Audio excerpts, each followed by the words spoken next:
pulis na responde sana sa uldapan, binaril sa likod ng suspect na nanlinlang sa kanya. Patay.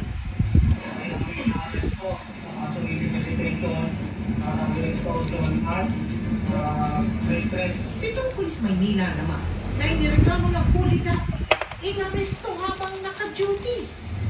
Matapos kumalat sa social media, ang litrato ng bahay ni dating Pangulong Rodrigo Duterte na may nakapaskil na for sale. Common wife ni Duterte na si Hanlet Avancenia, kinumpirma na binibenta nga ang bahay. Pero Congressman Paulo Duterte nilinaw na ayaw ng kanyang ama na ibenta ito.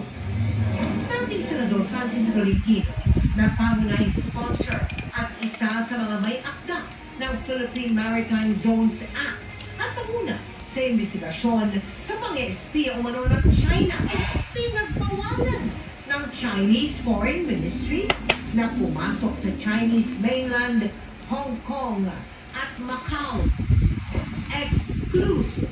Babae, pauwi na sana galing trabaho, tinambangan, patay. Bukod sa low pressure area sa loob ng Philippine Area of Responsibility, isa pang namuong sama ng panahon, binabantayan sa labas ng farm. Babalik ka pa ron? Oo, pagkatapos natin mag-guess.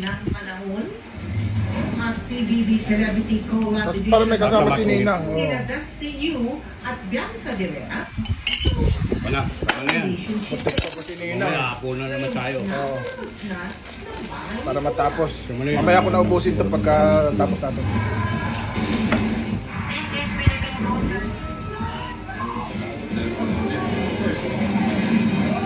Live mula sa GMA Network Center, ito ang favorite oras.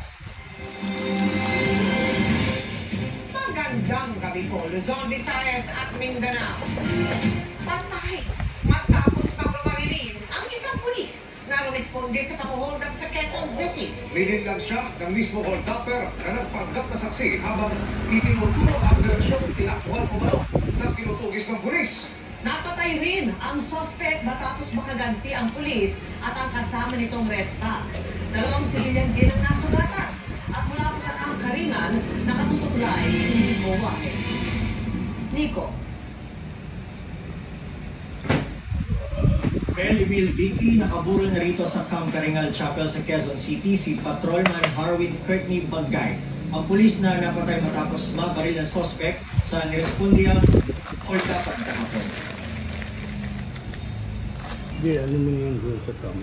Pagkarinig sa putok ng baril, agad na rumisponde ang pulis na ito sa Katipunan Street ng Barangay Commonwealth, Quezon City. Mga bata ko sa nilagay ko, dahil mo. Nilapitan siya ng isang lalaki. Cetapil yan. Sa isa pang CCTV, kitang sinusundan na siya ng lalaki habang paliko pa lang sa isang kanto.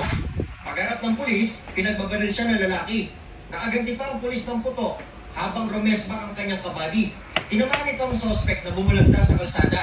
Sa kasamang palad, patay ang pinagbabaril na pulis. Kinilala siya si Patrolman Harvin Courtney Bagay, 28 anyos na tubong pinokpok karinga. Tama sa kaliwang balikat na tumagos sa kanyang dibdib ang ikinamatay ni Patrolman Bagay. Tato yung police, pasagod na. Yung may customer kaming gumagawa ng burger nun eh. May customer kami. Yun, yung mga customer napayuko bigla, sunod na yung potok ng baril. Pagkatapos ko ng barilan, nakita namin, may nakalandusay na.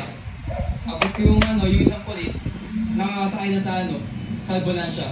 Ayon sa NCRPO, responde ang dalawang pulis sa Sino yan? pag-hold up sa isang food cart owner. Wala silang Sino yun? kakalam na lalaking lumapit sa pulis na nakita sa CCTV ang mismong hold-upper. Hindi po kasi nila identified kung sino kayo suspect. So, tulong po sila na palapit. Tapos sabi po sa kanila ng suspect, Sir, doon tumakbo. Tapos itinuro po sila sa direction ng Katipunan Street. Nung tumalikod na po itong ating mga pulis, saka po bumunot naman po itong ating suspect at tinaputokan po itong ating isang patrolman. Sugatan naman ang food cart owner na hinold up na lalaki. Gayon din ang isang bystander na tinamaan ng bala. Ang napatay na suspect